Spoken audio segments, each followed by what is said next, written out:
O governo Lula elevou de 30% para 50% o desconto oferecido às empreiteiras que fizeram acordo de leniência no âmbito da Operação Lava Jato. O desconto é calculado com base no saldo restante dos acordos. Na negociação entre a Controladoria Geral da União e as empresas, os representantes das empreiteiras alegam que os valores nos acordos de leniência foram determinados considerando um faturamento que já não é mais realidade no setor das grandes construções. Juntas, as 7 empreiteiras devem aproximadamente 12 bilhões de reais em valores corrigidos. As companhias têm até segunda-feira para dizerem se aceitam ou não a proposta. Bom, Ana, um descontão aí que o governo está querendo, né? Abrindo mão de cerca de quase 6 bilhões de reais, deixando na mesa aí das empreiteiras. E quero aproveitar para trazer uma declaração aí do presidente Lula, que se manifestou na rede social X, agora há pouco. Se nós temos aí na tela para a gente exibir o que disse o presidente Lula em relação à Operação Lava Jato, está aí então. Com o falso argumento de combater a corrupção, a Operação Lava Jato mirava, na verdade, o desmonte e a privatização da Petrobras. Se o objetivo fosse, de fato, combater a corrupção, que se punissem os corruptos, deixando intacto o patrimônio do nosso povo. O que queriam mesmo era, mais uma vez, entregar esse extraordinário patrimônio nas mãos das petrolíferas estrangeiras. Era isso que queriam, o desmonte da Petrobras.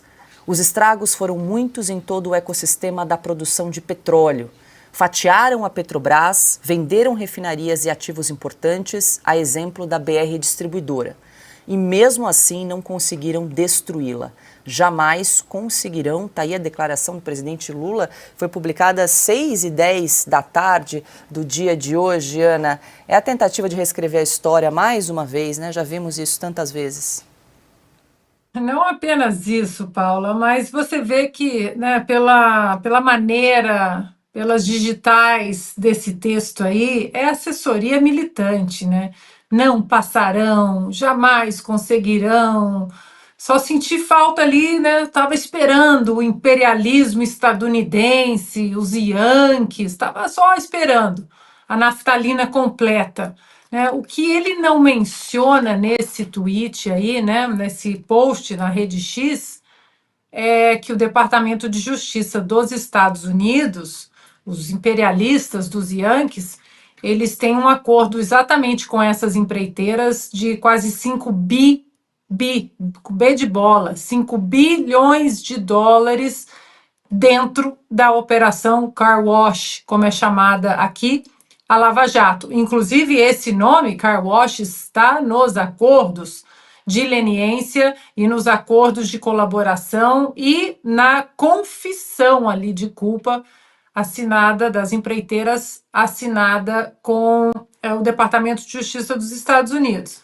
O que fica claro, cada dia mais claro, Paula, é que o Brasil de 2023, desde 2023, o Brasil do PT, é um Brasil que até briga com a sua própria história em relação à liberdade, né? A Constituição, o Império das Leis, e agora o Brasil de 2023, do PT 3.0, podemos colocar assim, do PT amigos de ditadores, é exatamente esse Brasil que está sendo mostrado aqui fora, não apenas na figura do projeto de tiranete do Alexandre de Moraes, que nós já comentamos essa semana aqui, mas do Lula também, né? O Lula hoje levanta, quando o nome é Luiz Inácio Lula da Silva aqui fora, para investidores, traz um certo receio. Eu quero, inclusive, trazer o que acabou de sair no Financial Times, que é um veículo importante aqui nos Estados Unidos, mostrando exatamente que o Partido dos Trabalhadores no poder tenta amordaçar o chefe do Banco Central. Aí na matéria diz, eles colocam, né, as aspas do Lula, dizendo: só temos uma coisa que está errada no Brasil neste momento, é o comportamento do Banco Central. Temos um presidente de banco que não demonstra qualquer capacidade de autonomia. Não há explicação para a taxa de juros atual, mostrando um absoluto desconhecimento de como a economia funciona, como o mercado funciona.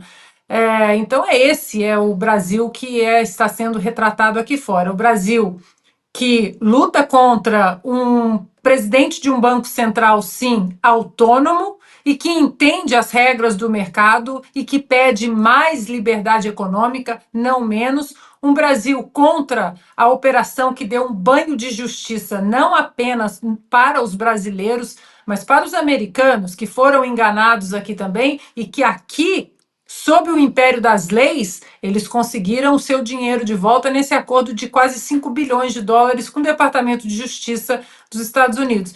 E um Brasil hoje que está aí, né, no quentinho, no sofá quentinho com Hamas, com Irã, com Venezuela, com Nicarágua. Ou seja, se o cenário econômico não fosse, apenas só o cenário econômico não fosse propício para os investidores, o que dirá o combo, não é, Paula? Um cenário que declara guerra à liberdade econômica, que declara guerra à liberdade de expressão e que agora demoniza a operação, uma das operações mais brilhantes de qualquer democracia no mundo, a Lava Jato, que, com todos os erros pontuais que podemos criticar, foi uma operação que trouxe um pouco de esperança para o brasileiro de que os corruptos ficariam na cadeia, mas parece que não é o caso.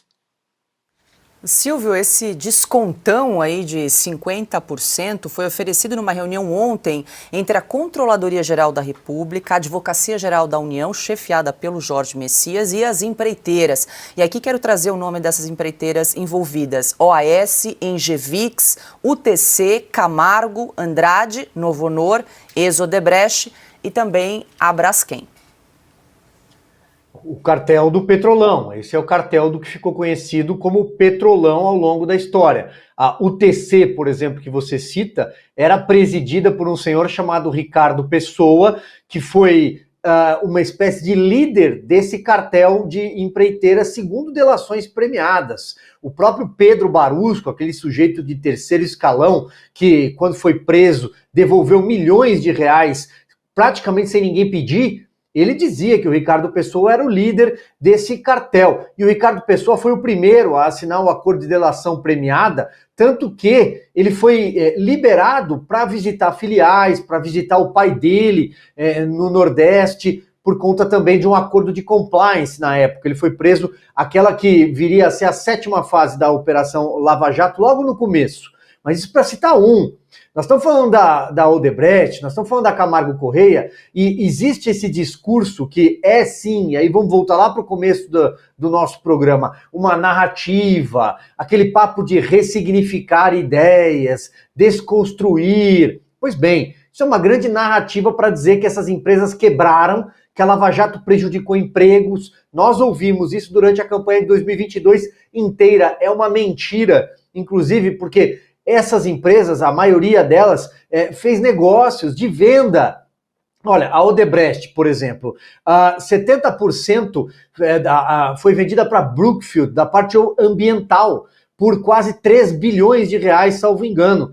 No caso da Camargo Correia, a mesma coisa, a Alpargatas, e aí a Havaianas, para falar algo que é mais fácil de entender, foi repassada para a JF. É mentira que a Lava Jato quebrou as empresas. O que houve foi uma desidratação do propinoduto. Aí sim, parou de dinheiro público, dinheiro do pagador de impostos, ser surrupiado. Então é claro que o caixa oculto dessas empresas foi reduzido.